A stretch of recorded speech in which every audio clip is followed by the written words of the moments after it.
I don't care if he's the president, you don't have the credentials for that procedure. That is what Dr. Caldwell said 47 minutes before his entire world collapsed. Cedar Creek Medical in Savannah hums with fluorescent lights that turn skin sallow, antiseptic cutting through the recycled air like a blade. Hannah Clarke has worked the surgical floor for 3 years, invisible in navy scrubs that hang loose enough to hide the muscled shoulders underneath.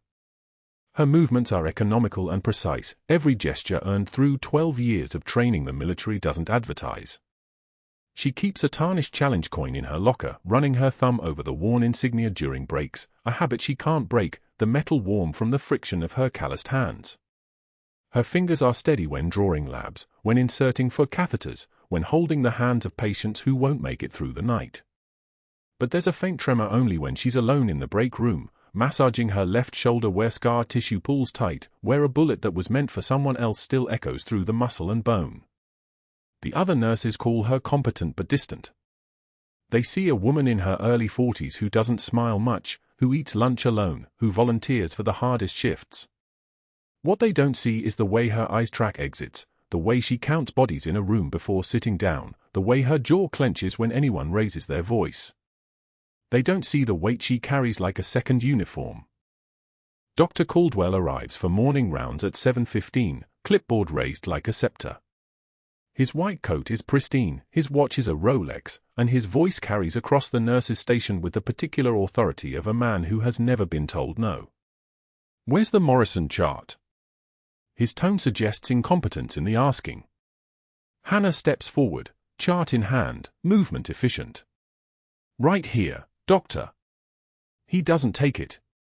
Instead, he opens the chart to a page she filled out 3 days ago, reading the notes with an expression that sharpens into disdain. This documentation is sloppy. His voice rises enough that the junior nurses glance up from their stations. Repeated disregard for protocol. Look at this, these abbreviations aren't standard. These time notations are inconsistent with the nursing handbook. He holds the page up, turning it slightly so others can see. The message is clear, she is a problem. She is failing. She is below standard. Hannah meets his gaze. Doesn't blink. Doesn't look away. Her jaw tightens, just barely, a single muscle firing. 1 breath. 2. "I'll correct them, doctor." "See that you do." He hands the chart back with a flick of the wrist that borders on contemptuous. Patient safety depends on precision. I'd hate to think someone on this floor wasn't capable of basic documentation standards. The words land like they're supposed to, in front of everyone. The junior nurses wince. The charge nurse looks down. Hannah takes the chart back, the paper whispering against her fingers, and nods once. She turns and walks back to her station without another word. What she doesn't do is cry. What she doesn't do is retreat to a supply closet or the bathroom. What she doesn't do is let the tremor show. Instead, she pulls up Morrison's electronic chart and begins making corrections, her typing precise and unhurried, each keystroke deliberate. The fluorescent lights buzz overhead, that particular hospital hum that sounds like the electrical system is breathing. The monitor at station 4 beeps in its steady rhythm. Life continues. But Dr. Caldwell isn't finished. Not yet. 20 minutes later, as Hannah stands at the vending machine pressing buttons for black coffee that tastes like hot plastic, he appears beside her with the timing of a predator. She doesn't look at him. The coffee drops into the cup with a plastic clatter. "You know, I've been reviewing your file." His voice is low, conversational in a way that makes it worse. Repeated notes about disregard for protocol. Supervisors concerned about your judgment. I'm wondering if someone with your history should really be handling complex cases. Hannah pulls her coffee from the machine. The cup is hot. Steam rises in a small plume that obscures her face for just a moment. When it clears, her expression is perfectly flat. "I'll follow protocol, doctor." "Will you?" He leans against the vending machine, casual, dangerous in the way powerful men become when they sense weakness and find none. "Or will you continue thinking you know better than the rest of us? Because that's what I'm seeing." Someone who thinks the rules don't apply to her. She takes a sip of the coffee. It's bitter. It's awful. She doesn't react to either fact. Around them, the hallway hums with the ordinary sounds of a hospital, wheels rolling, voices calling codes, the distant ring of phones. No one is watching. No one is close enough to hear. Which is exactly the point. He's chosen this moment, this place, with precision. I understand, doctor, she says quietly. She walks away. Her hands are perfectly steady. Her breathing is controlled. The coffee cup doesn't shake as she carries it down the corridor toward the surgical floor. Behind her, Dr. Caldwell stands at the vending machine, his face darkening with something like frustration. He had expected anger. He had expected defensiveness. He had expected her to fight back or crumble. What he got was silence. What he got was compliance. What he got was a woman who absorbed his words like water into sand and left him standing alone in an empty hallway. And that, he decides, is a challenge he cannot allow. By the time Hannah finishes her shift at 2 o'clock, Dr. Caldwell has made 4 phone calls. The first was to Warren Sterling, a board member who owes him a favor after Caldwell wrote a letter recommending Sterling's son for a surgical internship. Sterling sits on the golf course at Forsyth Park Country Club, listening to Caldwell describe a nurse with concerning judgment, a pattern of behavior that suggests she can't follow basic standards. We should probably document this, Caldwell suggests. Liability issue. Sterling takes a long drink of his Bloody Mary. I'll make a note. The second call is to Linda Foster, the nursing director, and this one is more direct. I'm concerned about patient safety, Caldwell says, his voice carrying the particular gravity of a man discussing life and death. I've noticed a troubling pattern with one of the surgical nurses, Hannah Clarke. She seems to think she understands procedures better than the physicians, and her documentation is frankly dangerous. If something happens on my watch. He lets the implication hang like a blade. I would hate for the hospital to be liable because we didn't address a known risk. Foster, who has worked nursing administration for 18 years and knows threat when she hears it, finds herself already reaching for a notebook. What exactly have you observed? Insubordination. Judgment calls that aren't her to make. And frankly, I'm worried she might overstep again if someone doesn't clarify her scope of practice. I'd suggest maybe security needs to understand what's acceptable behavior if she continues to push boundaries. The message is coded but clear, keep an eye on her, or there will be consequences. The third call is to James Mitchell, another board member, and by this point, Caldwell has refined his story into something sharp and urgent. A nurse who doesn't respect the chain of command. A liability waiting to happen. Just giving you a heads up, he says, as if he's being helpful. By the time he makes the fourth call, back to Foster, adding details about specific incidents, building a narrative of incompetence and boundary violation, Hannah is standing in her apartment in downtown Savannah, peeling off her scrubs and standing under a shower so hot it turns her skin red. The scar tissue on her shoulder doesn't hurt anymore. Not really. Pain was information, and her body had learned this language long ago. What she feels instead is a familiar tightness in her chest, the sensation of walls closing in. 3 years. She's been at Cedar Creek for 3 years. 3 years of being invisible, of keeping her head down, of never drawing attention to herself. 3 years of the cover that the military ordered her to maintain after Bagram, after the operation that officially never happened. Master Chief Petty Officer Hannah Clarke is dead. She's been dead since they erased her from the database and handed her a civilian social security number and told her to never surface again. She's been dead since they said her record had to stay classified, that the people she saved had to stay protected, that her sacrifice had to stay buried. And now a man with a Rolex and a God complex is trying to bury her all over again. The water runs cold.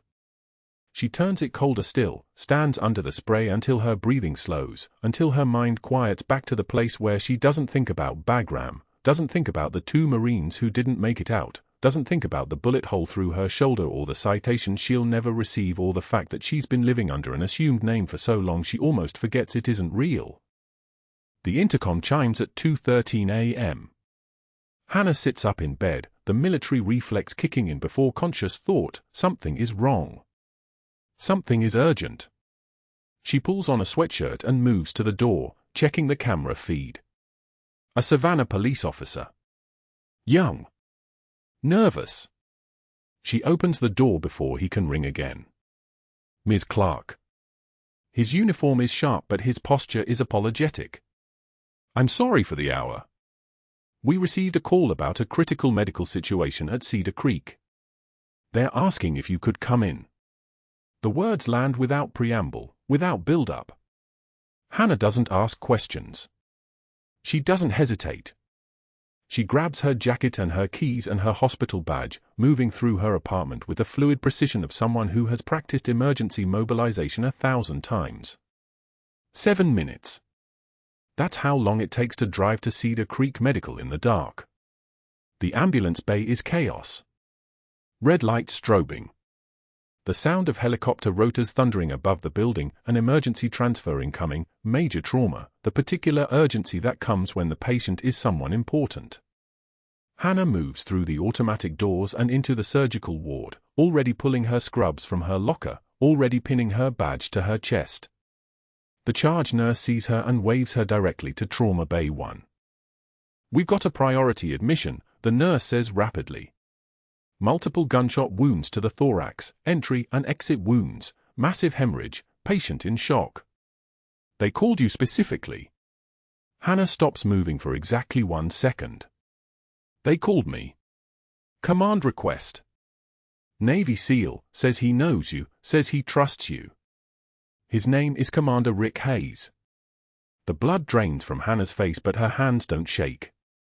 She grips the edge of the counter for one breath, just one, then releases it and steps into the trauma bay. The operating table is ready. Surgical lights are on. The anesthesiologist is standing by. And on the gurney, pale and unconscious and held together by field dressings that are already soaked through, is a man she thought she would never see again. Rick Hayes. Commander. The man who led her son's unit through 2 deployments in Helmand Province. The man who sent her son home alive. The man she's been avoiding for 3 years. We need to move, someone says. Now. He's coding. Hannah moves without thinking. Her hands know what to do. Her voice drops 2 octaves and becomes the voice of someone who has spent 12 years pulling people back from the edge of death. Get him to the OR. Page trauma surgery. I need 2 units of O-negative hanging, 14-gauge access, run a full trauma panel and type and cross for 8 units. Move. No one hesitates. No one questions her authority. The team springs into motion like she's the one who runs this hospital. Dr. Caldwell appears in the doorway, and his face goes a particular shade of white when he sees Hannah already mobilizing the team, already moving with the casual precision of someone who doesn't need permission. The surgical conference room at Cedar Creek Medical smelled of strong coffee and floor wax, 20 staff members assembled for grand rounds like they'd been called to witness an execution. Dr. Caldwell stood at the head of the mahogany table, Hannah's chart notes held up between his fingers as if they were contaminated. His voice carried the particular authority of a man who'd learned that cruelty, delivered with institutional confidence, required no justification. This, he said, tapping the papers against his palm, is what happens when a nurse thinks she's smarter than the system. Ms. Clarke here has repeatedly disregarded protocol. Look at these notes. Incomplete timestamps. Subjective assessments that contradict physician orders. Look at this entry from 3 days ago. She documented her own clinical impression before the attending had even finished rounds. He made air quotes, exaggerated and theatrical. Assessment. That's what we call crossing the line between nursing and practicing medicine without a license. A few residents shifted uncomfortably in their chairs. Someone's pen clicked. The fluorescent lights hummed their steady, indifferent rhythm above the table. Hannah stood against the back wall, her hands clasped loosely at her sides. She was dressed in her blue scrubs, name badge clipped precisely at sternum height, hair pulled back with military efficiency. A muscle in her jaw twitched, just once, but her face remained blank, expressionless as stone. Caldwell had arranged this moment carefully. He'd scheduled grand rounds specifically when the surgical teams were present, when the attending physicians were there to witness, when the residents and interns could absorb the message that protocol mattered more than instinct, that hierarchy demanded obedience. Hannah's composure seemed to fuel him. He wanted a reaction. He wanted her to defend herself, to argue, to show the staff that she was a problem that required management. Perhaps someone who can't follow basic documentation standards shouldn't be trusted with complex cases, Caldwell continued, his voice rising slightly. Wouldn't you agree, Nurse Clarke? The silence stretched. 30 pairs of eyes swung toward Hannah. In that moment, every staff member present could see exactly what Caldwell wanted them to see, a nurse who needed correction, who needed to be reminded of her place in the hierarchy. Hannah breathed once, slowly, the kind of breath that suggested she was counting something internal. When she spoke, her voice came level, almost conversational. Noted, Doctor. Nothing more. No apology, no explanation, no defensive argument. Just those two words, delivered with the kind of calm that somehow made Caldwell angrier than if she'd shouted. She didn't tremble. She didn't look away. She simply absorbed the humiliation as if it had no weight at all, as if his voice was just another piece of ambient noise in the hospital environment. Caldwell's jaw clenched. He turned back to the assembled staff, sensing that his moment of dominance had somehow slipped from his grasp. Well, let's move on to the next case. Dr. Pierce, present the Morrison trauma from last night. The meeting continued, but something had shifted in the room. Not rebellion, nothing as dramatic as that. Just a quiet certainty from Hannah that suggested she'd been through much worse, that his authority was just another institutional structure she'd learned to navigate years ago. Caldwell felt it. And he hated her for making him feel powerless in front of his own surgical team. 2 hours later, the staff lounge was nearly empty. Hannah fed coins into the vending machine with perfectly steady hands, each movement deliberate and controlled. The fluorescent lights buzzed overhead like distant insects. She selected her coffee, black, no sugar, and the machine dispensed it with a metallic clunk. She was reaching for the cup when Caldwell appeared in the doorway, deliberately loud, deliberately performing for the 3 residents clustered near the refrigerator. "I'm curious, Hannah," he said, his voice carrying the patronizing tone of someone explaining something to a child. "Do they not teach attention to detail in nursing school anymore, or were you just not paying attention?" He stepped closer, moving into her personal space with the casual dominance of someone accustomed to people backing away. "Because frankly, your performance suggests someone who thinks the rules don't apply to her." Hannah retrieved her coffee from the machine. The cup was warm against her palm. She turned to face him, and when she did, her eyes were the color of winter water, still, deep, completely unreadable. "Is there a specific patient concern, Doctor?" Her voice hadn't changed.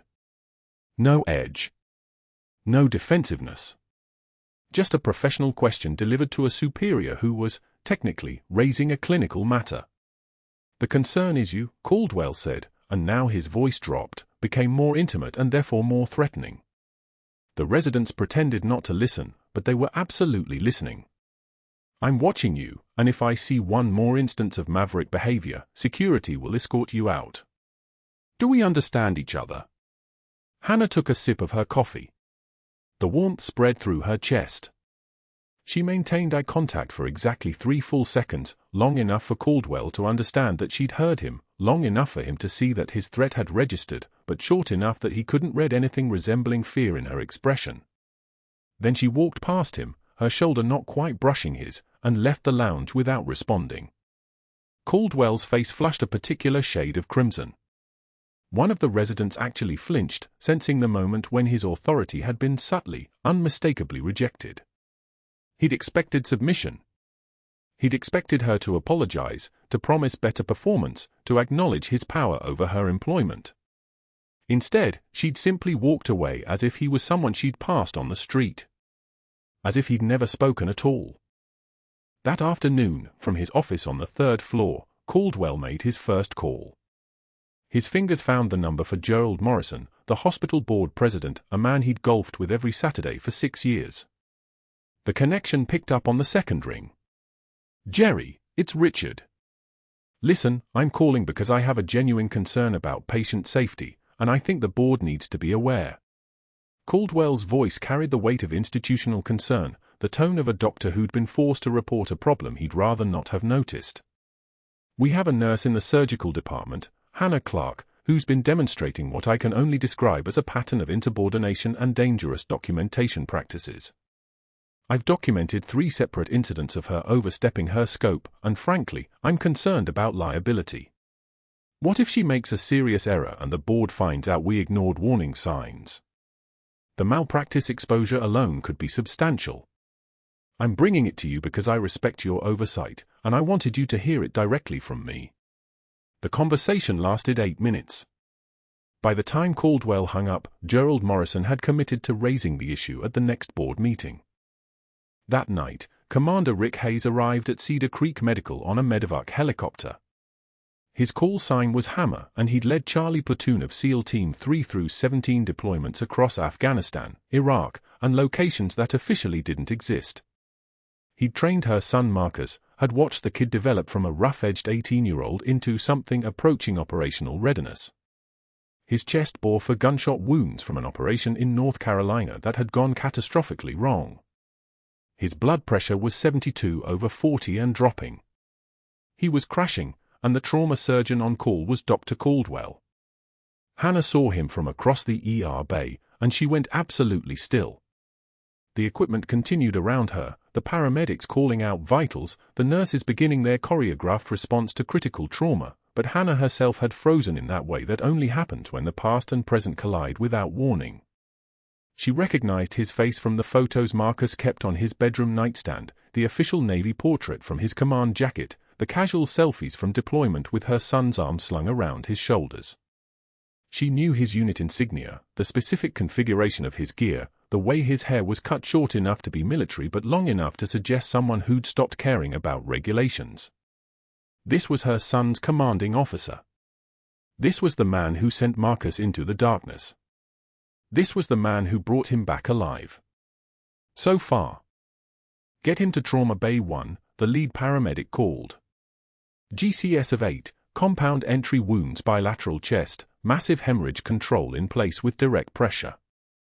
Hayes was wheeled past the nursing stations, his body barely conscious, his breathing labored. Hannah moved without decision, without conscious thought. She'd worked traumas for 18 years. Her hands knew what came next. But when she stepped forward, when she began moving toward the surgical suite with the automatic precision of someone trained to respond to catastrophic injury, Caldwell appeared like he'd been waiting for exactly this moment. "You're not scrubbing in, Clarke," he said, the words delivered without warmth, without even looking at her directly. "You're floor staff, not surgical. Step back." Hannah paused for exactly 1 heartbeat. "Doctor," his presentation suggests. "I don't recall asking for your clinical opinion," Caldwell cut her off, and his voice carried the particular satisfaction of someone finally exerting dominance. "In fact, given our earlier conversation, I think it's best you're reassigned. Gloria," he turned to another nurse, "take over Nurse Clarke's patient load. Hannah, you're on administrative duties for the remainder of shift. Let's move." The surgical team swept around her like water around a stone. Hayes disappeared into the OR. The stainless steel doors hissed shut with a pneumatic whisper. Hannah stood motionless for 3 seconds, her breathing carefully controlled, each inhalation measured and deliberate. No one watching would have seen any reaction beyond professional disappointment. No one would have known that she'd just been separated from the man her son depended on, the man she might have been able to help, by a doctor who'd manipulated the staffing specifically to punish her. She pulled out her phone in the supply closet, surrounded by 4 bags and surgical gloves and the accumulated tools of emergency medicine. Her fingers moved with the precision of muscle memory, texting her son in the group chat he shared with his unit, "Your CO just came in critical. Pray." She waited exactly 30 seconds. The response came from Marcus, 3 prayer hand emojis and a single word, "hammer." She didn't respond. Instead, she reached into her scrub pocket where she kept a single object that no one else knew about, hadn't known about for 17 years. The challenge coin was tarnished now, the edges worn smooth from repeated contact with her fingers. It was made from aircraft shrapnel mixed with brass, struck in a forward operating base in Bagram by a metalsmith who'd operated out of a converted shipping container. The emblem on one side depicted a raven with 3 stars, the insignia of the unit that officially never existed. On the reverse side, stamped in tiny letters, Silent Anchor 2007 to 2009. Hannah pressed the coin into her palm and held it there, feeling the weight of it, the memory of it, the truth of it pressed against her skin. That night, after her shift ended, after she'd processed administrative paperwork that suddenly seemed to be her entire job, Hannah returned to the locker room where her colleagues were changing out of their scrubs. The blue cotton was damp with sweat and disinfectant. She pulled her uniform out of her locker and walked to the laundry room on the basement level, where the industrial washers hummed their continuous cycle. She folded the scrubs carefully, one fold along the sleeves, one fold at the waist, one final fold into thirds. The fabric was soft from 1,000 previous washings, worn in places where her elbows had pressed against the fabric during compressions, where her knees had contacted the floor during procedures. She'd worn these scrubs through 18 years of healing, through every crisis Cedar Creek Medical had thrown at her. Hannah placed them in the laundry bin and her hands finally began to tremble. Not from fear. Not from defeat. But from the particular species of rage that comes from restraint, from years of holding herself perfectly still while being diminished, from the knowledge that she could break this man in ways he couldn't possibly imagine, that she'd been trained by the government to kill people far more competent than Richard Caldwell, that she was currently folding laundry instead of doing the thing she was actually born to do. The trembling wasn't weakness. It was restraint. It was the sound a bridge makes just before it fails. Meanwhile, in his office on the 3rd floor, Dr. Caldwell made his second call to Patricia Vance, the nursing director. He framed it as a concern, as a liability issue, as something that kept him up at night. By the time he hung up, he'd planted the seed that Hannah Clarke was a problem requiring documentation, that her behavior needed to be officially recorded, that disciplinary action was warranted. His voice had been reasonable. His tone had been concerned. His threat had been unmistakable. The emergency room doors burst open at 14:37, and Commander Rick Hayes arrived on a stretcher like a ghost wearing a Navy uniform. 2 gunshot wounds to the abdomen. 1 through and through to the left shoulder. Blood loss estimated at 2.8 liters before the ambulance left the scene. His systolic pressure was 78 and dropping. The trauma team moved with the practiced efficiency of people who'd seen this scenario 100 times before, but never quite this severe. Dr. Caldwell stood in the trauma bay with his hands already gloved, reading the paramedic report with the focused intensity of a man preparing for war. Get him to OR 3. Type and cross for 8 units. Start a second line, Caldwell commanded, his voice sharp enough to cut. Hannah watched from the corridor as they wheeled Hayes past her, his face grey, his breathing shallow. She recognized him instantly, the same officer who'd written the commendation letter for her son after Kandahar. The same man whose voice had cracked over the phone when he called to tell her that her boy had made it home. She'd kept that letter in her locker for 3 years. Caldwell's surgical team assembled with the precision of a choreographed dance.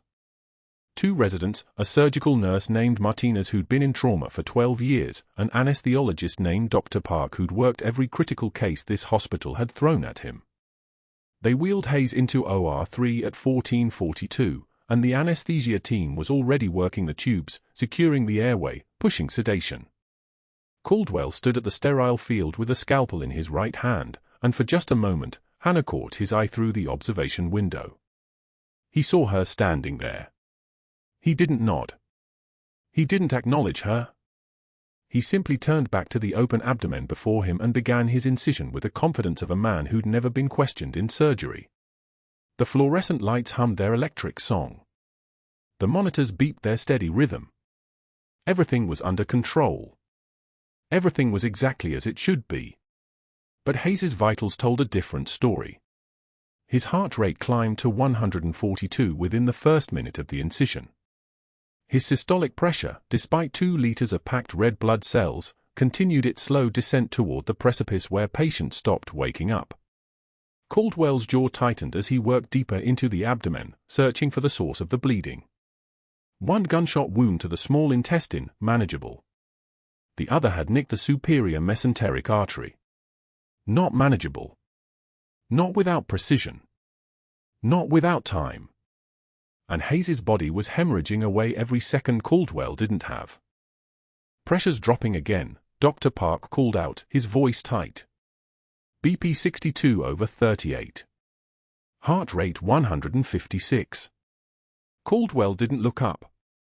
His hands moved through the surgical field like a pianist finding chords by feel alone, ligating the damaged vessel with 4-0 silk sutures, his movements clean and economical. He'd done this procedure 43 times in his career.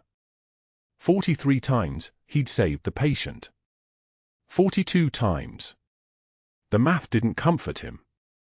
It never did. Increase the infusion rate, he said. I need more units running now. His voice carried the weight of command, but Hannah heard something else underneath it, a thread of uncertainty. The muscle tension in his shoulders that suggested Hayes's body was losing a race Caldwell had been counting on winning. 5 minutes into the surgery, Hayes's heart began to show its exhaustion. The monitor shifted from a steady rhythm to something irregular, peaks and valleys fighting against each other. Premature ventricular contractions. Ectopy. The electronic beeping became staccato, panicked. Dr. Park's head came up sharply. Doctor, I'm seeing run of VT. Ventricular tachycardia. The heart trying to pump but succeeding only in vibrating itself toward stillness. Caldwell's response was immediate. Push epinephrine. 1 milligram 4. Get the crash cart to the room. He worked faster now, his movement still controlled but carrying an edge of urgency that made the room's pressure change. The other residents moved with him, anticipating his needs. Suction here. Retraction there. This was competence under pressure, and for a moment it looked like it might be enough. It wasn't. At 14:53, 11 minutes after Hayes arrived in OR3, his heart went into full cardiac arrest. Not the organized chaos of ventricular tachycardia but the flat line. The complete electrical silence of a heart that had simply quit. The monitor screamed. 3 long tones that meant the point of no return was approaching at terminal velocity. We're in VFib, Dr. Park announced, and the word hung in the surgical suite like a death sentence being read aloud. Defibrillate, Caldwell said, and the surgical nurse was already moving, hand steady on the paddles. The first shock hit Hayes's chest with 360 joules of electricity meant to restart the mechanical function of a muscle that had forgotten how to beat. His body jerked. His back arched. The monitors continued their flat, accusatory tone. Nothing. Again, Caldwell said. Another shock. Another jerking convulsion. Another flat line. The room's temperature seemed to drop 20 degrees. Hannah's hands were clenched so hard her nails drew blood from her palms. We're not getting response, Dr. Park said, and the words were the most dangerous kind, the kind spoken when a doctor is beginning to believe the impossible. Caldwell stood motionless for 3 seconds. Hannah had never seen him motionless in surgery. In those 3 seconds, he made a decision that would define the next 4 hours. Prepare for open cardiac massage. We need to crack his chest. Hand me the oscillating saw. The resident, a young doctor named Chen who'd been with Cedar Creek for only 6 months, handed over the saw with hands that trembled almost imperceptibly. Caldwell positioned the blade at the 5th intercostal space, mid-clavicular line, and activated the saw with a sound like a dentist's drill magnified by 5. The blade cut through bone with a terrible precision, and Hayes's sternum split open like a book being read for the final time. The resident reached in immediately, hands attempting the technique, internal cardiac massage, fingers and palm compressing the left ventricle, trying to force the muscle to remember its purpose. But his compressions were wrong. Hannah saw it instantly from the observation window. Too shallow. The rhythm was off, the tempo too fast, the pressure insufficient. A person doing cardiac massage could tell within seconds whether they were buying time or wasting it. The monitor showed no response. No flicker of electrical activity. No pressure spike.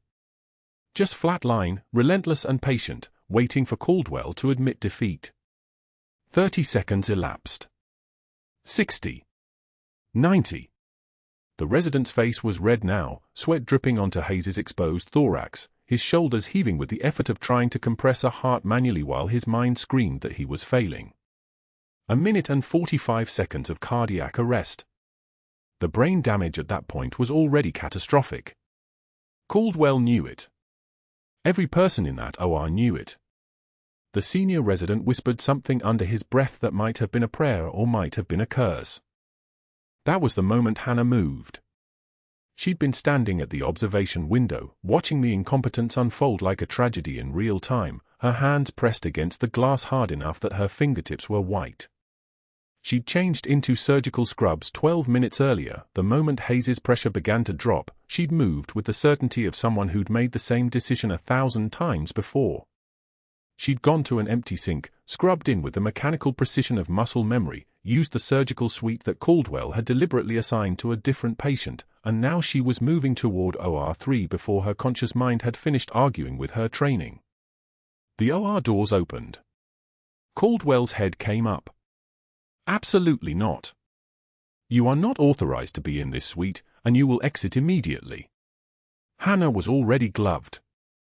Already moving to the open chest. Out, she said to the resident, and the single word carried the authority of someone accustomed to having her commands obeyed without repetition. The resident hesitated for one critical second, then backed away from the body. Hannah placed her hands directly on Hayes's heart, the ventricle warm and slack and quivering with the last electrical ghosts of a failing rhythm. Her hands began moving with the practiced precision of muscle memory that hadn't been used in 4 years but had been burned so deeply into her neural pathways that it moved without her permission. Her compressions were different. Deeper. Stronger.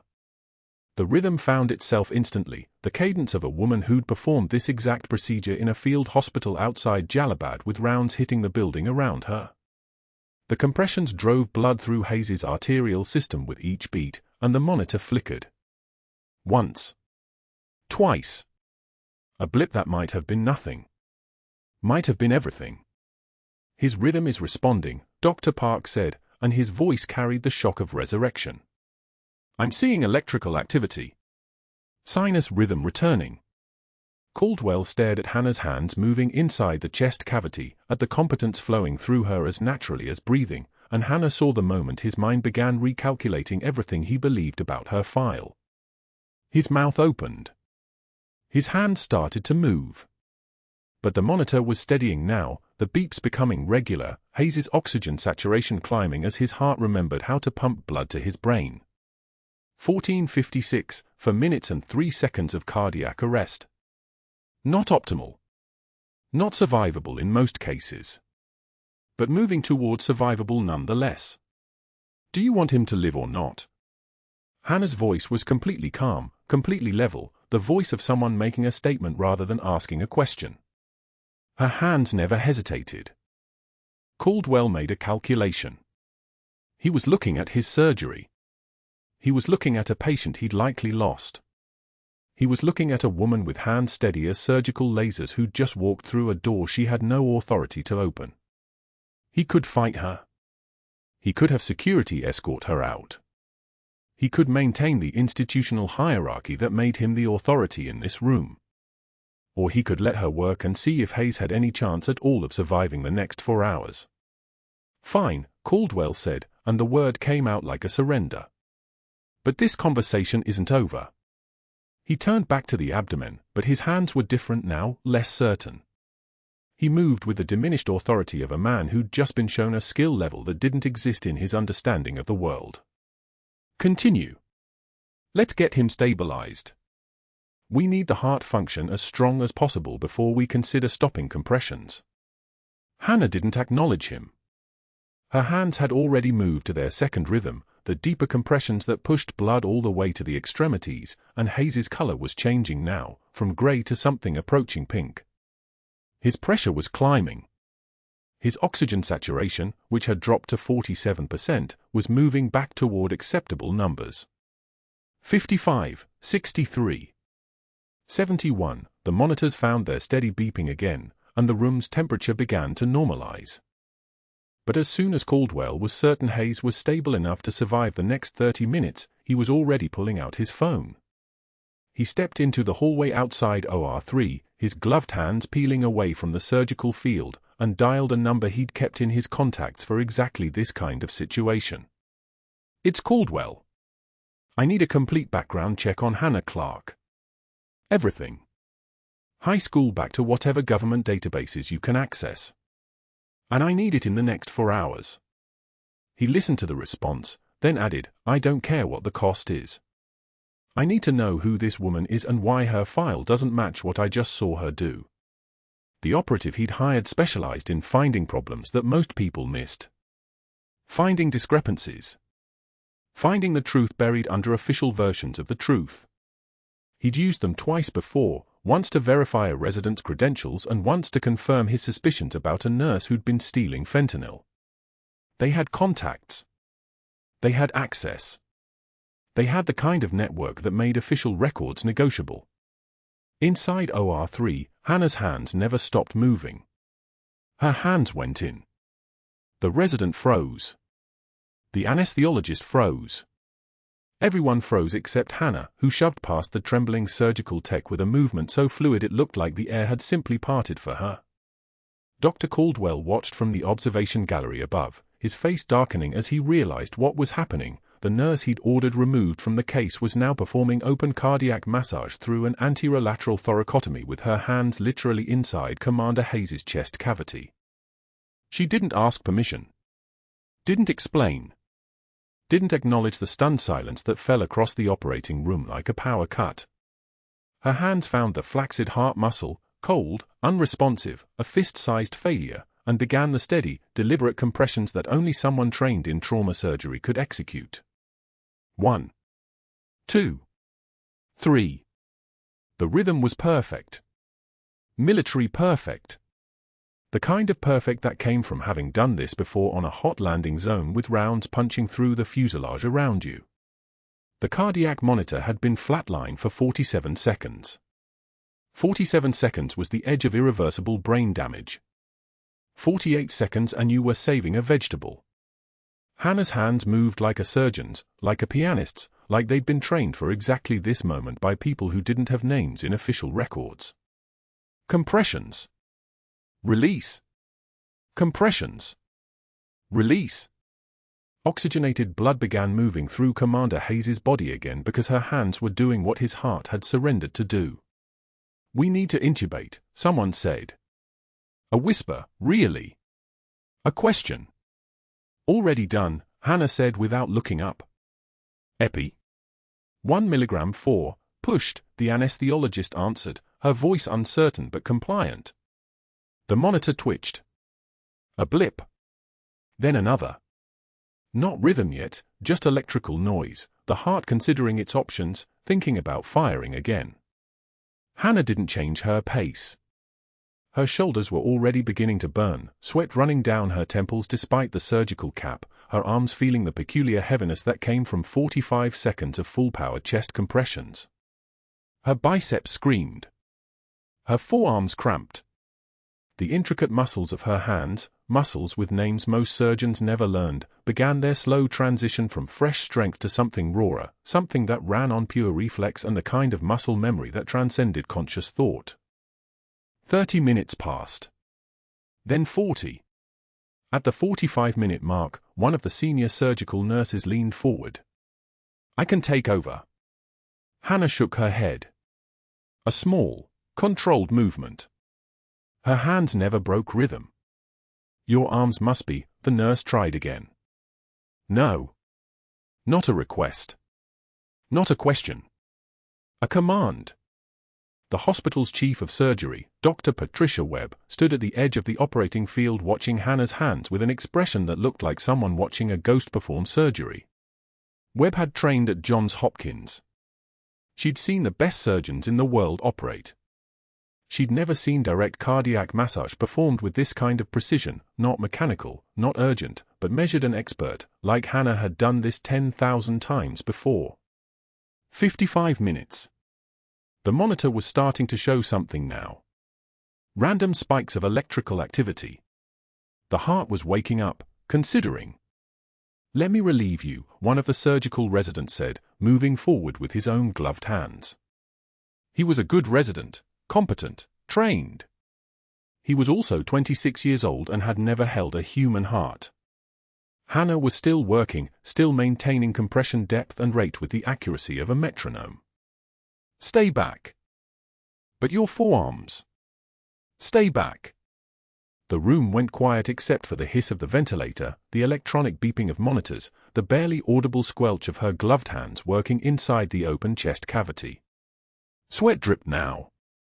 One droplet fell from her temple, landed on the surgical field, and someone caught it with a gauze pad before it could contaminate anything.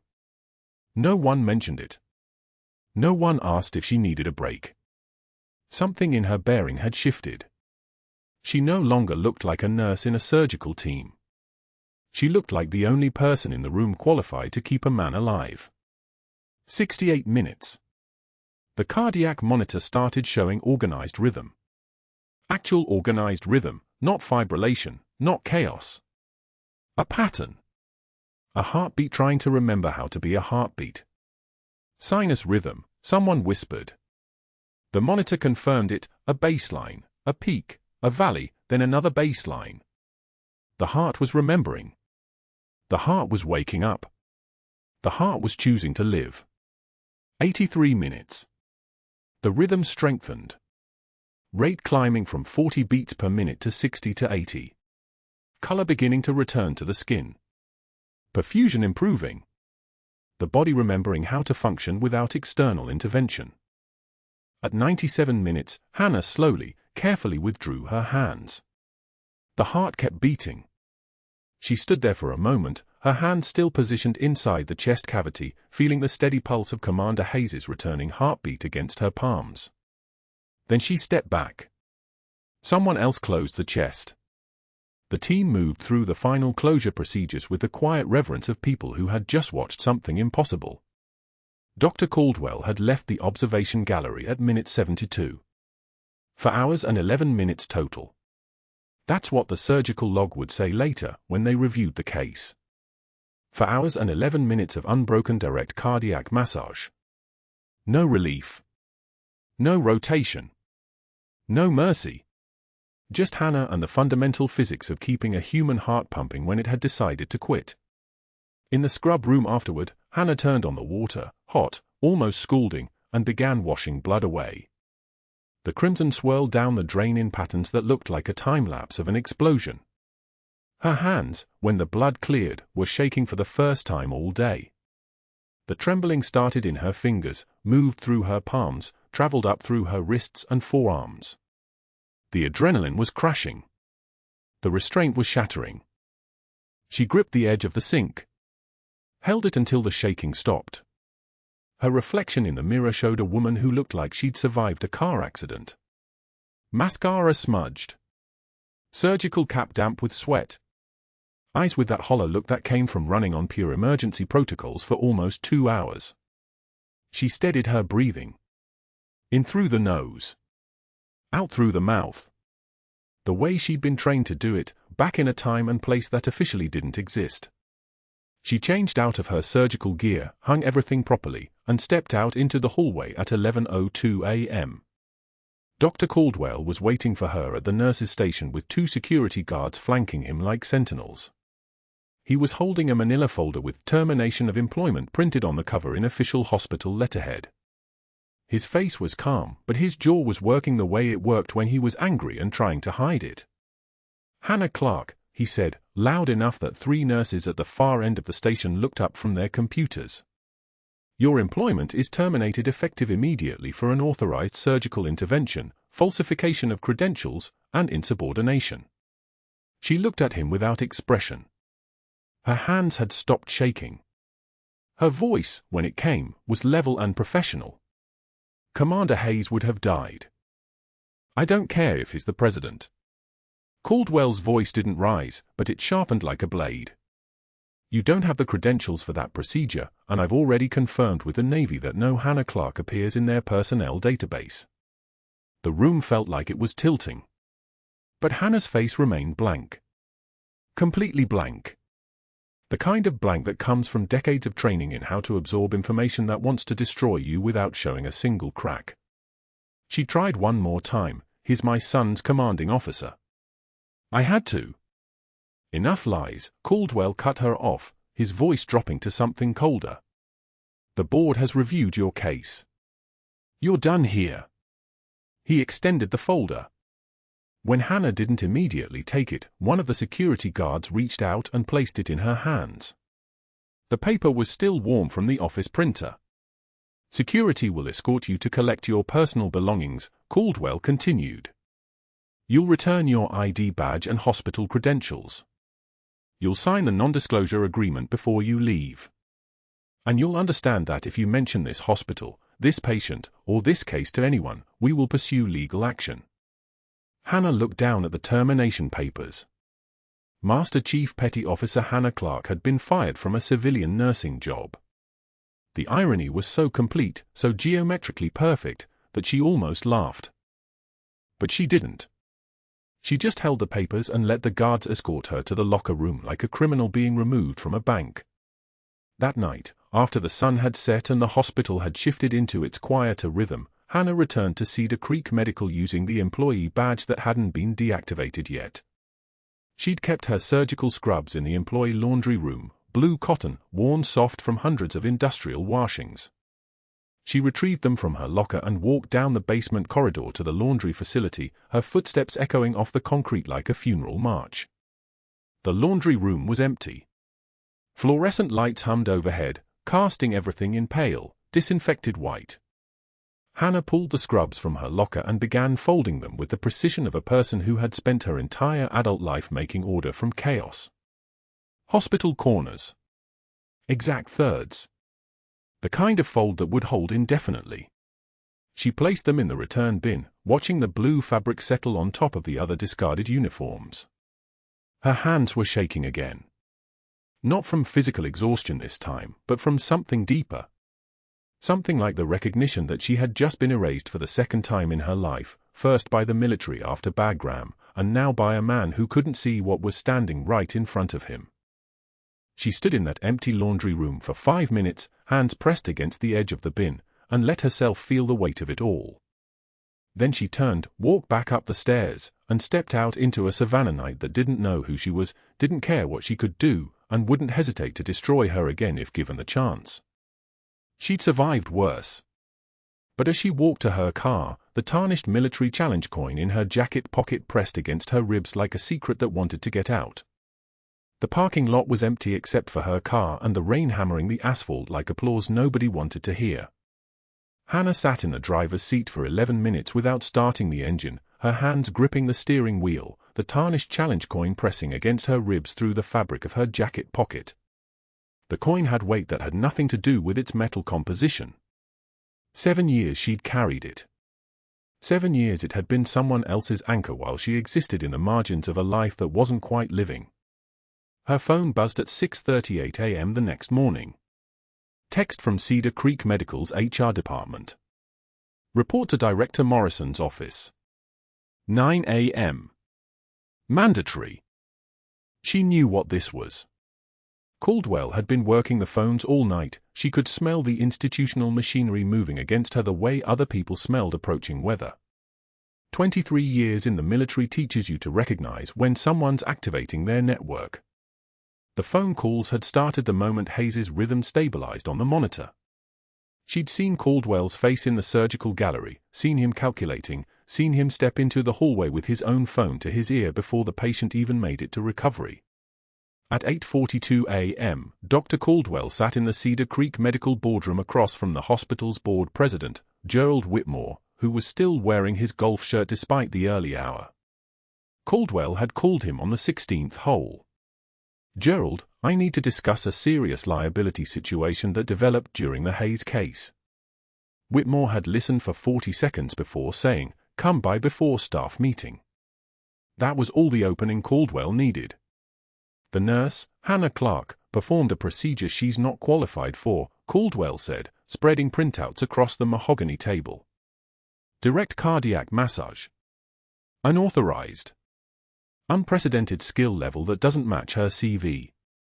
I've already started making inquiries with her nursing school, Georgetown, according to her file, and when I contacted their director of clinical affairs, she said they had no record of anyone by that name graduating in the year she listed. I've also brought in an outside medical review team to document the unauthorized intervention. The liability exposure alone could justify immediate termination. Whitmore leaned back in his chair, the leather creaking.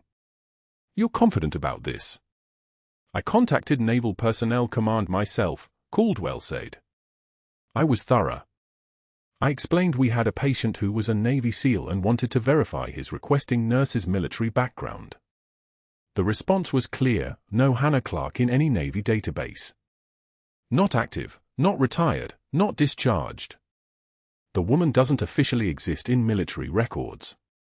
What Caldwell didn't mention was the second phone call he'd made to the state nursing board, or the email he'd drafted to the licensing authority suggesting Hannah might have fraudulent credentials. What he didn't mention was the personnel file he'd begun fabricating at 2 a.m., the one showing Hannah Clarke as dishonorably discharged from the Navy for psychiatric reasons, a fabrication he'd crafted from a template he'd used before, one that had worked when he needed to remove a nurse who'd questioned his judgment in the PACU 3 years ago. At 8:55 a.m., Hannah walked into Director Morrison's office on the 4th floor. Morrison's hands were already full of paperwork. His expression carried the weight of a man who'd been briefed thoroughly and had no good options. Miss Clarke, please sit. She sat a day. Her hands were steady. Her voice, when she spoke, was level, the voice of someone who'd learned long ago that trembling changed nothing. Director, Dr. Caldwell has raised some significant concerns about your conduct during the Hayes case, Morrison began, sliding a termination notice across the desk. The paper was crisp. The ink was fresh. Specifically, your unauthorized performance of direct cardiac massage. Do you have any response? Hannah's jaw clenched once. Her eyes tracked to the termination notice, then back to Morrison's face. Commander Hayes was in cardiac arrest. The surgical team was frozen. Someone had to intervene. That someone should have been Dr. Caldwell, Morrison said. It wasn't unkind, but it was final. Or another surgeon. Not a nurse. We have protocols. The protocols assume the doctors aren't failing, Hannah said quietly. 5 words.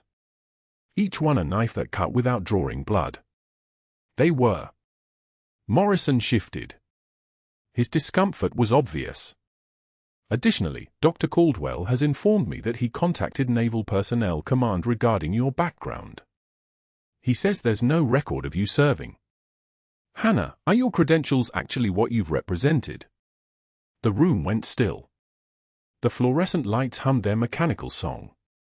Hannah's fingers curled against the fabric of her scrubs, a movement so small only someone trained in reading stress would have caught it.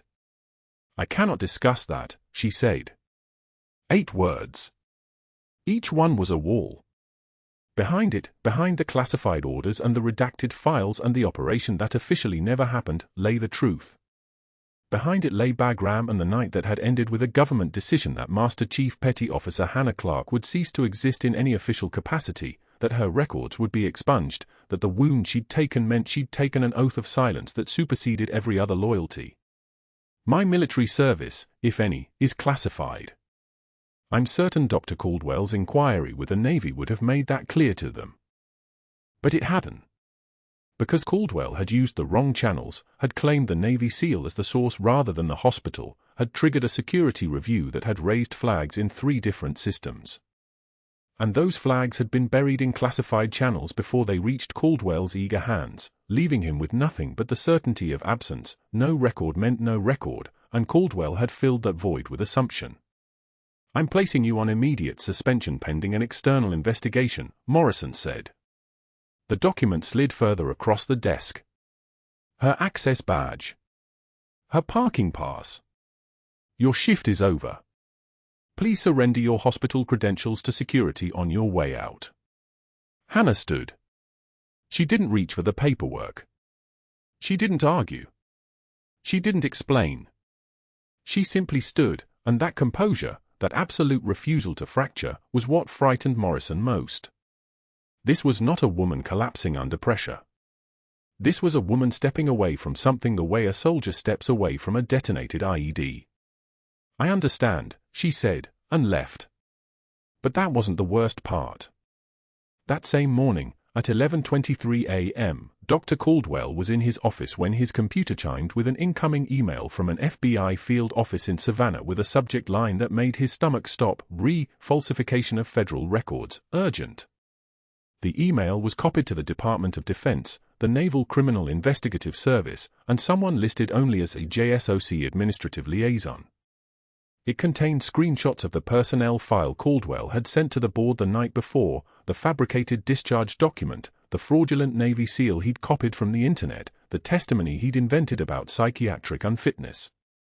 What Caldwell didn't know was that Commander Hayes, lying in his ICU bed with a tube in his throat, had made one call on his phone the moment his sedation was lightened enough to allow it. He'd called Admiral Kessler at Naval Special Warfare Command and said 3 sentences that had triggered a security investigation that found Caldwell's digital fingerprints all over a federal crime.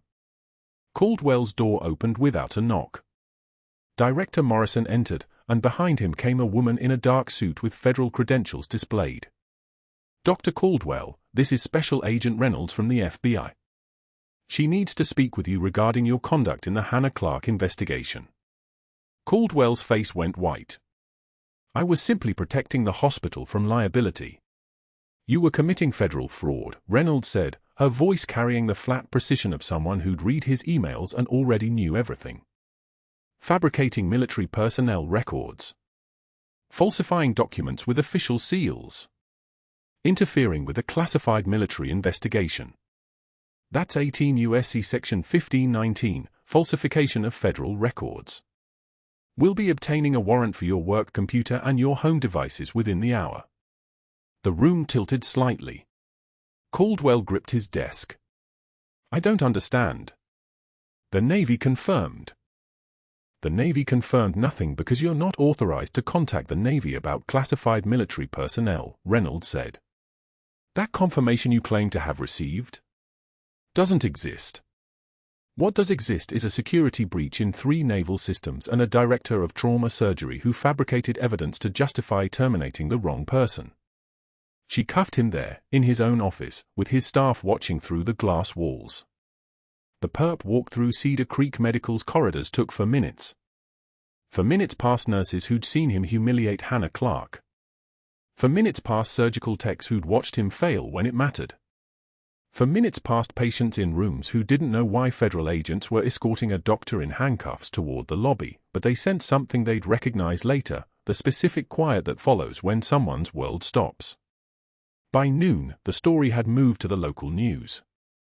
By evening, it had reached national networks covering federal crimes in the medical field. Dr. Richard Caldwell, celebrated trauma surgeon, arrested for obstruction of a classified military investigation.